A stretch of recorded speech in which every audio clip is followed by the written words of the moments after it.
Tell me a bit about the City of Bend and the Bend 2030 initiative. The Bend 2030 process happened between, at least the original part of it happened between 2005 and 2007.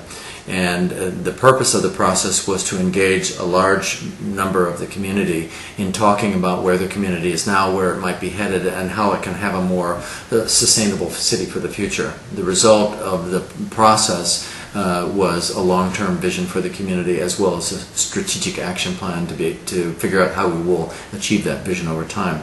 It was successful in that it had an incredible amount of engagement. We had something like between 6,000 and 7,000 people, or 1 in 7 adult residents of the city, actively participated in the dialogue that we had. So it really was an inclusive conversation that resulted in a very bold vision for the future of the city that was very much about sustainability.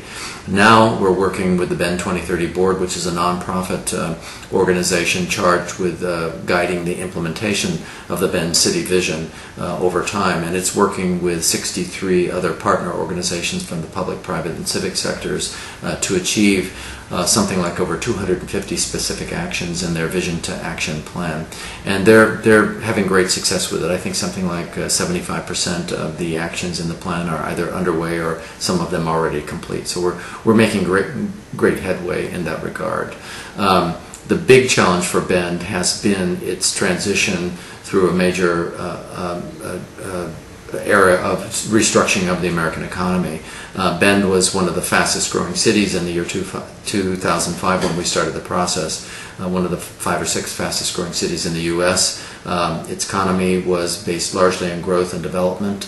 It was very out of whack, lots of money coming into the city, lots of people moving from other places, stresses on the natural environment, stresses on urban services, congestion, rapid expansion, increasing housing prices, decreased affordability. I mean, there were a raft of problems, and everybody knew that it was not a sustainable model. So we were fortunate to have the visioning process unfolding at the very time that Bend was at the peak of this challenge.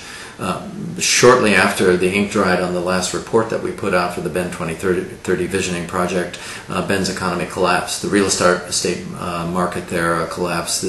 The larger economy faltered.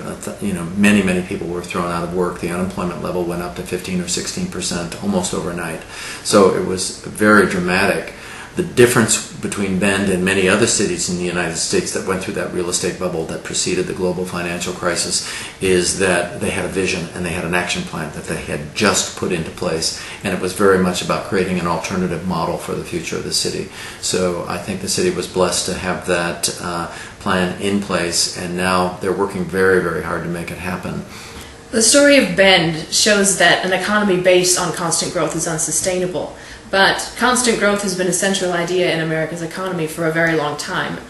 Is that idea still lingering in the business community after the global financial crisis, or are business leaders starting to see things differently?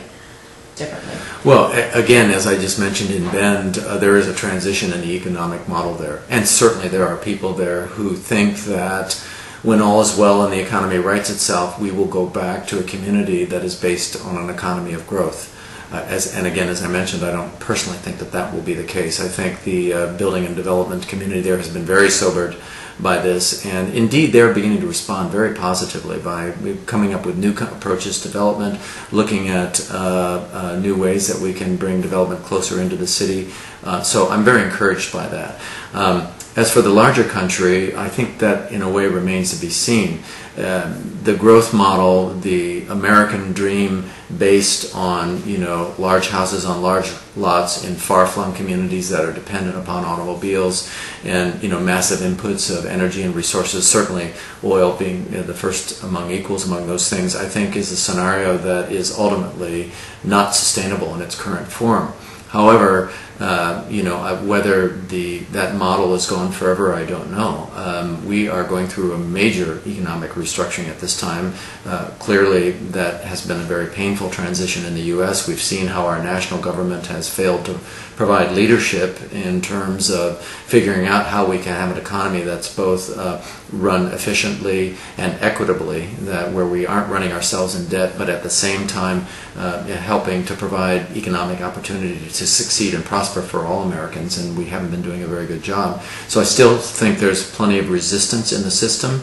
I think it will be a painful transition, but I do believe there will be a transition. And my personal belief is that those industries, those cities, those individuals that align themselves with a more sustainable economy and begin to figure out how we can have a prosperous, livable, equitable society where we have a great quality of life, and the American dream in its new form can still be achieved and realized by most Americans.